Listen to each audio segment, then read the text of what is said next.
We are on site constantly to make sure that we are upholding our standards, that we're available for troubleshooting, and that everything that's needed to keep the project going and on schedule is there, labeled, and available. A big thing that we like to do is really try to help with functionality in the house. I really like to hone in on trying to make a space functional for clients.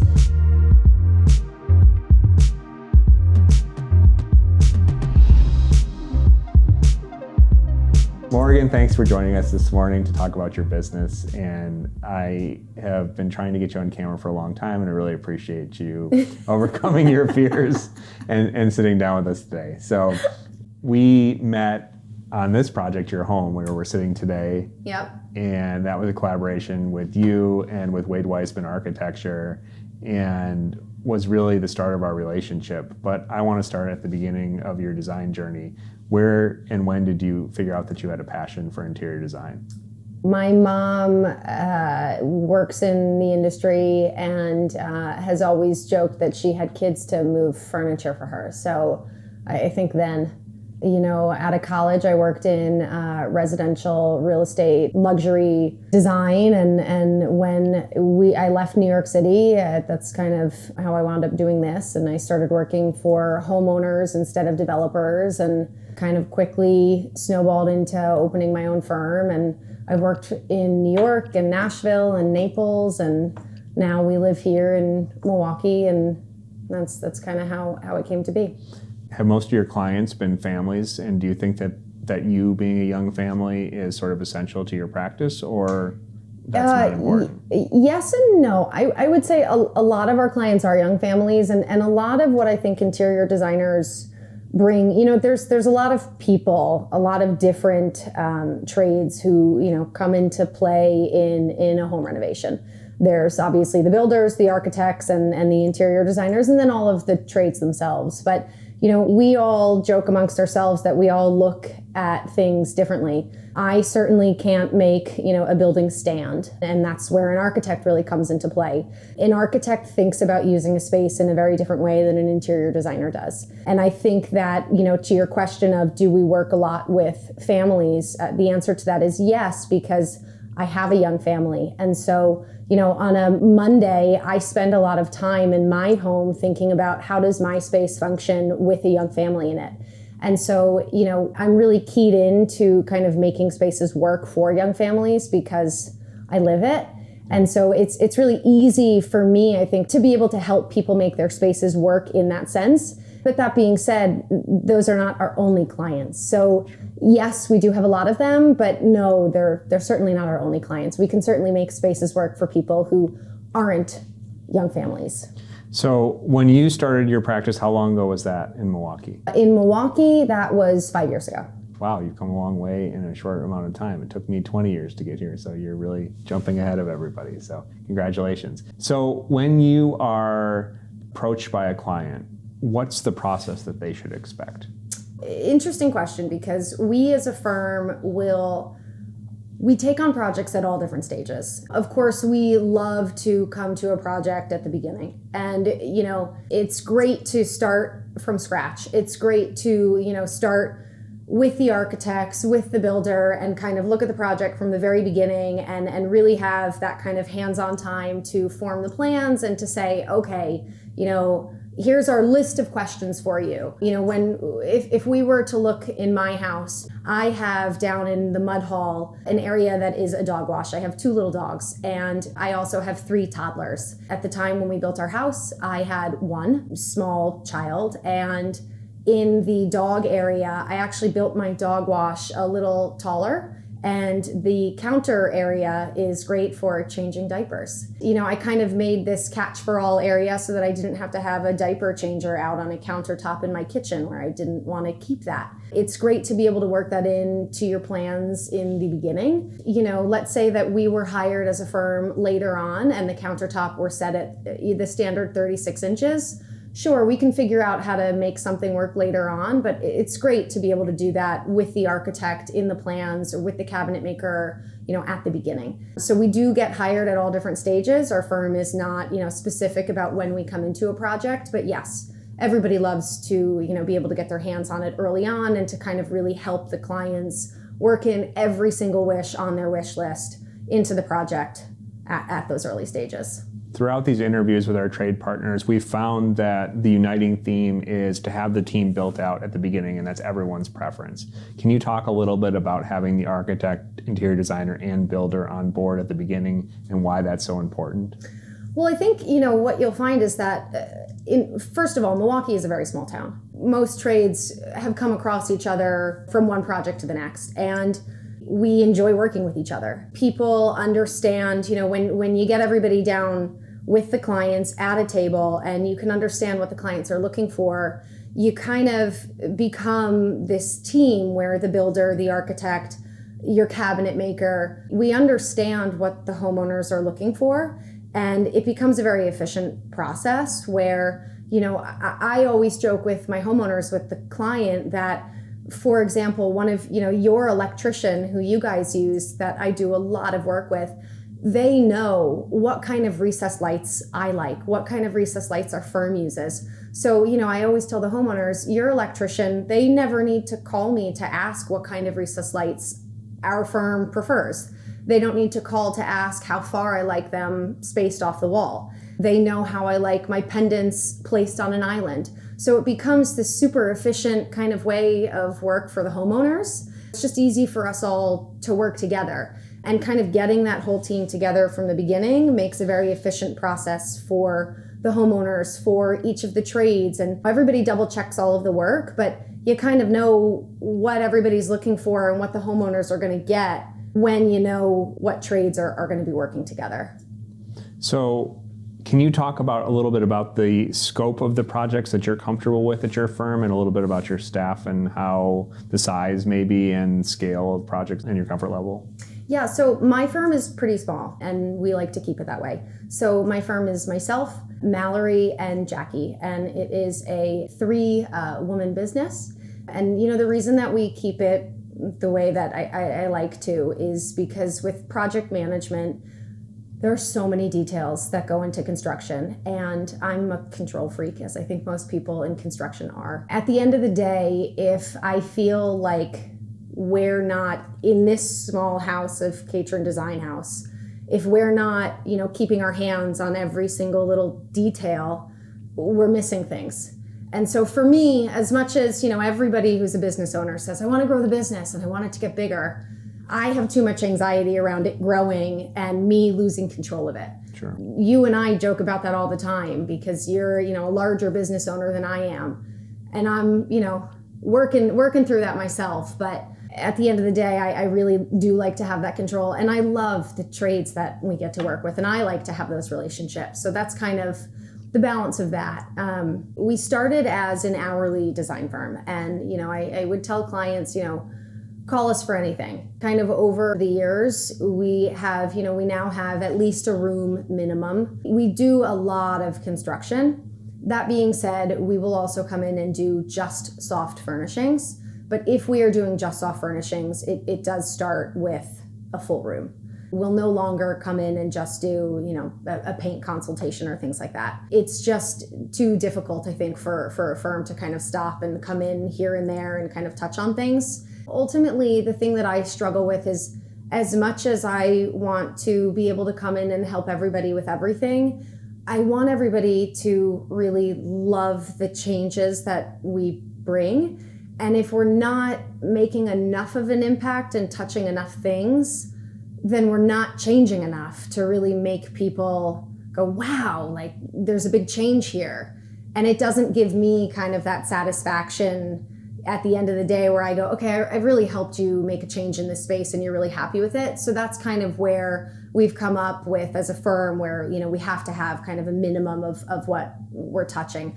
A lot of firms have, a 4-room minimum. We're not there. I'm fine coming in and just doing, a living room or a family room for soft furnishings. But we do have, a hard room minimum that we do come in and we want to touch the entire room. Construction wise, I think now with construction, the construction business is so busy that most construction firms are really only coming in. I think the smallest room only is going to be a kitchen, which is a pretty large project. Most construction firms don't want to come in and just do a bathroom. Mm-hmm. And so, we will come and work with a construction firm for just a kitchen because a kitchen is a pretty large project. We won't come in and do just a bathroom. A bathroom still takes a really long time to get done. And for us, it's a very long process. With construction, we'll start out with just a kitchen. Most of our construction projects do tend to be at least kitchen and bath, if not kitchen, bath, or kitchen mudroom. And oftentimes it's a much larger renovation. Sure. And what portion of your practice, just in rough terms, is construction versus soft goods? We're probably 60% construction, 40% soft goods. It definitely does ebb and flow during the year. Sometimes we're about 90% construction, 10% soft goods. I would say we're definitely never at less than 60% construction. It definitely can change throughout the course of the year. Do you have a favorite room to work on? I love a kitchen. Love a kitchen. I love a kitchen. I cook a lot, and so the custom kitchen cabinetry and custom organization in a kitchen is unbelievable. Yeah. And when you go from what people think is a custom kitchen to an actual custom kitchen, and you're in the kitchen, and I have 3 little kids, and what is remarkable to me, I have had a custom kitchen, so I'm very fast in the kitchen. And when I have my friends in the house who have not had a custom kitchen, and there are 6 small children running around the house and they're screaming that they're hungry, and I turn around and can kind of make everybody lunch really quickly and open up my appliance garage and pull out the air fryer and throw some chicken nuggets in and make some lunch and turn around and then clean it all up.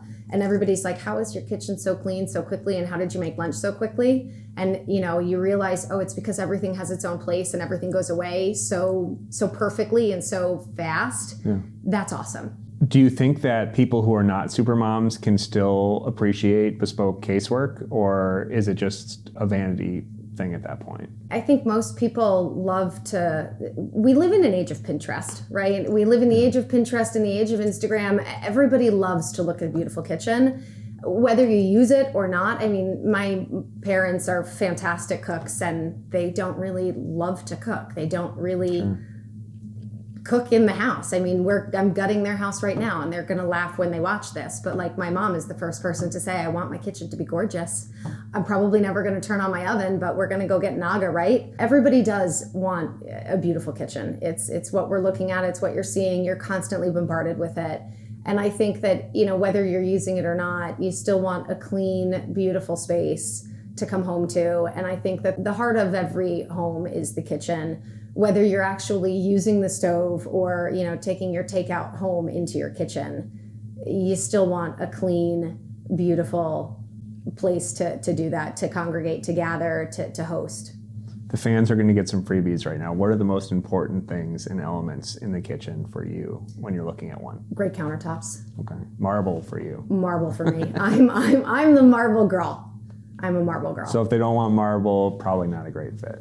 Probably not. But I'm the girl to come talk to you about why you should have marble. A quarter of the world's marble is used by your absolutely firm. Yep. And what is your favorite marble? Oh, I mean, I love Viola, Monet, Paonazzo, you name it. Okay, so we're not going to stop at one, just marble in general. Oh gosh, no, in general. If marble were clothing, you would have it. Oh, I'd be dressed in it, head to toe. I've noticed that you're big on Instagram, and your story is constantly checking in on job sites. Like, explain to me how much construction administration your firm does and how involved you are, or if that's just for fun. Gosh, we're super involved because, things are changing on site all the time. And as much as we, can plan, there is always something new that's happening on a job site. And we're always trying new things that we haven't done before, and that's kind of the fun of it. There's a job that we're doing right now in a basement, and basements are tricky. In basements, we have the best laid plans, and they always change. Part of a basement construction plan is that there's here in Milwaukee, a lot of our basements have a lot of piping, and a part of the plan is to try to get the piping as tight up to the ceiling as you possibly can and move things. But with a balance of cost. And we have a little nook that we're building in for a playroom under the stairs. And yesterday we were running into an issue where how does the carpeting die into the stair nosing of underneath the stair, and how do you tack that in? And so, if I'm not constantly on site checking in on that, the way that the door casing hits that trim and how the carpeting was going to get tacked in, it hadn't been thought through yet. And so we're constantly checking in on that, whether it's your project manager, myself, and the guy who is doing the install. We had 3 calls on it yesterday just to kind of figure out this teeny tiny little detail. So yes, that is why we are constantly at our jobs. And that's why, one of your questions is how small or how large is our team? And that's why for us, our team is tiny, because it's either myself, Jackie, or Mallory who's checking in on a job site. And it makes us feel like we're not missing those details and that we are in control of those situations. So how often should someone expect you to be on their job? Every day or every other day. And we try to keep them quick and just constant. And that's how we kind of feel like there's the most control. So, the first thing that we always say to our clients is the best thing that a client can do for themselves in a process with an interior designer with us is to be as honest as possible with what they're looking for. The tough thing with a home renovation is that, unlike most things in life, most people do not renovate their whole home more than once. And so there are a lot of processes that we go through in life, even like buying a car, that you do it more than once. And you do it for the first time, and then maybe you learn something, and then you get to do it 5 years later, and then you kind of tune up what you were doing last time. That's not really the way it works with home renovation. Usually, if you're going to do what we do, you do one big renovation, and it's kind of your first experience with it. And that can be really rough for people. For you and I, we do it all day, every day. So we are the experts, and I think that's generally why people, come to us. I would recommend that, you trust your interior designers, your architects, your builders in that you're going to them for that reason. Try to be as thoughtful and as honest in what you're looking for in that process with your designers. And by that, what I mean is that,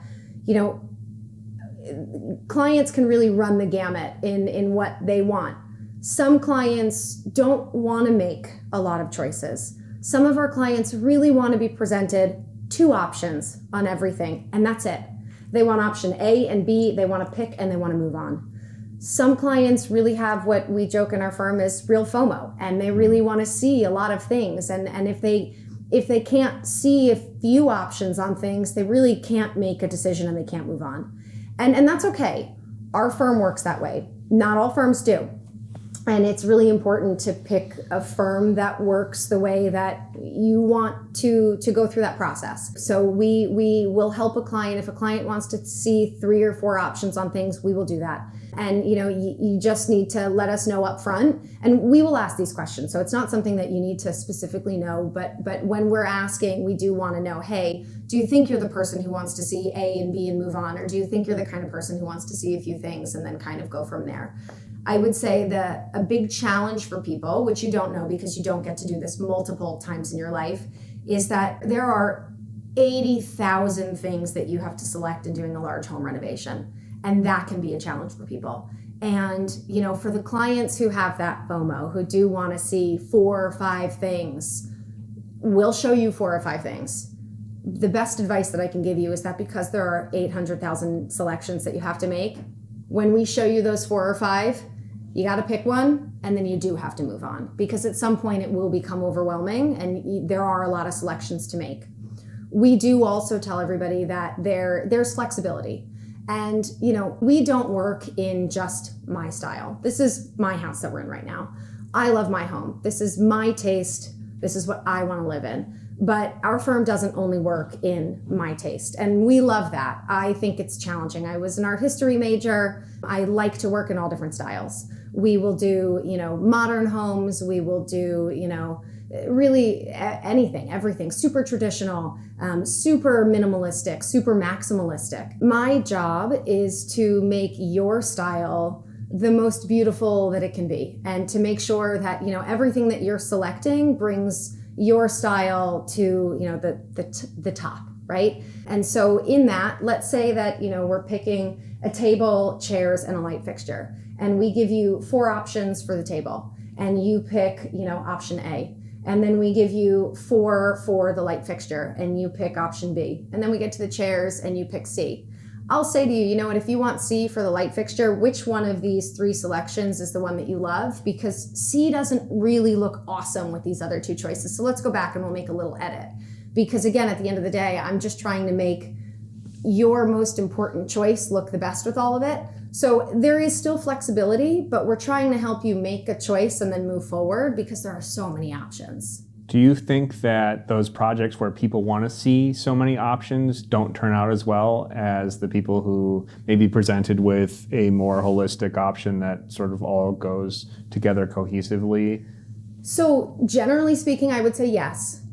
But I would say that if you're sticking within the 4 or 5 options that we're giving you, you're still working within the realm that I think you're referring to, where Sure. we're still in that your project's going to turn out perfectly.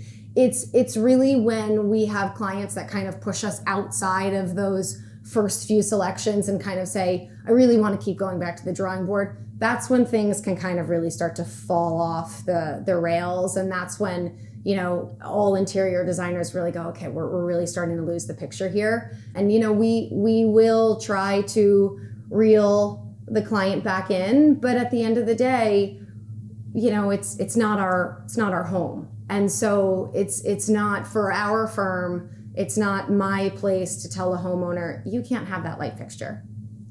So They can't have a barn door though. No, you cannot have a barn door. You cannot have no a barn barn doors doors for this firm. That's Okay. right. That's right. And no Schluter strip. No Schluter strip. Schluter Okay, that's beneath us. Absolutely. So, sorry, Schluter strips. How important is it that if it's a couple that people have established their budget before they come to talk to you, and also maybe made a Pinterest or a house or an Instagram sort of collection so that everyone's on the same page? How does that affect how you're able to work as far as how much they spend with your firm, the success of the project? How transparent should people be, and is it as important as it is with a builder? Very important. At the beginning of our process, we will meet with our clients. We will, get an overview of what they're looking to do. We will then send them we call it our budget document, but the budget document has a range on every item. So, Mallory will put together a scope document that lists every piece of furniture that we think, we'll be touching. It doesn't mean that by the end of, the purchasing stage that we've done that, but if we're talking about a living room and we think that there's a sectional, a rug, floor lamps, sconces, it's all detailed in this scope document. It's all on the next page, which is the budget document, and there's a low and a high. It's literally in Excel. And our firm is pretty good. Normally we have the low column and the high column, and pretty much by the end, we spec and we start pulling things, and we really try to be within the low and the high. And we kind of find almost 100% of the time that almost 100% of what we've picked is right down the middle. Mm-hmm. We usually wind up with a handful of items that are in the high column and a handful of items that are in the low column, and almost everything else is really in the middle. It's a really great tool because so long as we're in the middle of where that is at the bottom, it helps you not obsess over the things that are high and obsess over the things that are low. But so long as we're in there at the bottom of where you want to be, everything works out well. For us, it's really important. So we send that budget out when you sign onto the scope so that we know that we're kind of aligning on where you want to be when we're doing selections. Because, the worst thing is that you pay your interior designer to go and make all of these selections, and then you get these purchasing numbers and they don't work for you. Sure. So then you send us back to the drawing board. We've wasted a bunch of time and there's nothing that works for anybody. So it's really important. I think that, couples or whoever is, coming to us should, have an understanding of what they think they want to spend and present that to us. But it's also absolutely okay to come to us without having an idea of what that budget looks like, because like I've said now a number of times, people don't usually do this often without coming We love no budget. Exactly, and you might not know what a budget looks like. I mean, you don't usually go and purchase furniture often, right? I don't think people understand how much quality things cost in general. Exactly, and so we're okay with being the ones who show you what a budget looks like, and that's kind of why we do it with a low and a high, so that we'll make it for you. We'll show you what a healthy budget looks like. And it's okay to come back to us when we send that to you with a scope. If you want to say to us, hey, you know what, really appreciate this. We want to stay on this lower side, or we're good with what you're sending us. If, it would be great if we could stay somewhere in the middle. Yeah. That's great. We'll do that for you. And then you kind of align with us on where you want to be before we then start speccing things. But it is very important for client and designer to understand what that budget's going to look like. I think it makes a world of a difference in terms of our process. Once we can align on budget, we can then move forward like that. Okay. Well, tell me about how your process works from start to finish. We'll take a 15-minute phone call and ask a few questions about, what exactly the client is looking to do in the house, and just make sure that they're really looking for help with an interior designer, make sure that how our firm works is something that's going to work for them. From there, we'll schedule a 1-hour paid-for consult where we come to the house, Mallory and myself, and we'll take some measurements. We'll walk around the home. Following the consultation at the house, we will send 2 different documents. The first document is going to be the design proposal, which will include the scope of the project and the design fees for services. The second document is going to be a budget related to the goods. So that will include soft goods, which are furniture, such as obviously sectionals and rugs. If it's a construction project, we have an additional phase, which is the pre-construction portion of the project. That is when we sit down, we'll meet with the architect and the builders before we get to, the selection phase. That is when we're kind of working through the plans, and we're kind of, trying to meld, the homeowner's needs and desires and functional wants into the actual kind of plan set, and make sure that the closets are large enough, and that, we're getting in the husband's shoe collection needs into the closet, and the Jack and Jill bathrooms, and sort of all of those needs. If it is not pre-construction, we go to the next phase, which is your actual selection. So for selections, we start doing the finishes and the fittings. And what that is your furnishings, your art, all of those selections. So our team, once we have the signed contract and all of that, we sit down, we start picking everything, we get everything together, we schedule a sit-down meeting, we either come to your house or you come to our office, we pull everything out, we have everything labeled for you, we walk you through our presentation, and we kind of sit down, we go from there, we get, kind of sign off on everything. If we have to do some reselections, we'll do our reselections, we'll have an additional meeting, we'll get everything approved, and from there, we move on to our purchasing. So we'll get all of our documentation together, which is a very important step. So documentation is when we get everything, all of the specs for all of your items put together in a very kind of clean spec sheet order form. And then we'll sit down for our kind of final meeting, which is our actual purchasing meeting, where we'll sit down, we'll kind of look at everything that we're going to purchase, all of the pricing for all of that, and we'll get your final sign off on all of the purchasing for all of the different things that are going into the house. We don't purchase anything until everything has been fully signed off on. And then, like any firm, we will get the final sign off on that. We'll take the check, we'll order everything, and then we will set up your delivery. Once we've gone and we've ordered everything, and we're talking, the plumbing fixtures and tile, it's really important during construction. One, we try to order everything as early as possible. And that might seem really kind of crazy that you want things there months in advance, but it's really important for 2 reasons. One, there are oftentimes delays that even if it says things are in stock and they're going to ship out in 3 days, there's always one thing that doesn't. 2, we all know that things arrive broken and damaged. The last part is that sometimes we get shipped the wrong item. As things come in one by one, it's really important that our team is there to receive them. We open everything and we check everything. And the best thing is that we hope every box that we open is exactly what it's supposed to be, but we're there with, lots of color-coded markers and sticky notes and tape and the list of everything that we've ordered, and we're checking off every single SKU, and we're hoping everything's going to be right. most of the time out of, the 100 things that we're checking, there's one wrong item or one damaged item. And our team is there to send it all, to send the item back and to get it replaced and to get it, back in time before it's needed to be given to the plumber for install. And hopefully the goal of ordering everything early enough and checking everything early enough and sending it back is that we can get the piece on schedule in time before it causes a delay. So that's kind of all of the construction administration. And this goes on behind the scenes on every single item of everything that's ordered. So whether it's your lighting, your tile, your plumbing, your doorknob hardware, you name it, every single item is accounted for, checked, opened, and checked off on your purchasing by our team. Are you using a receiver, or are you doing all the receiving yourself? We are the receivers. Okay. And really during this time, I do want to talk about how you're on site, because that's the important part. We are, and that's going back to your question of how often are we on site?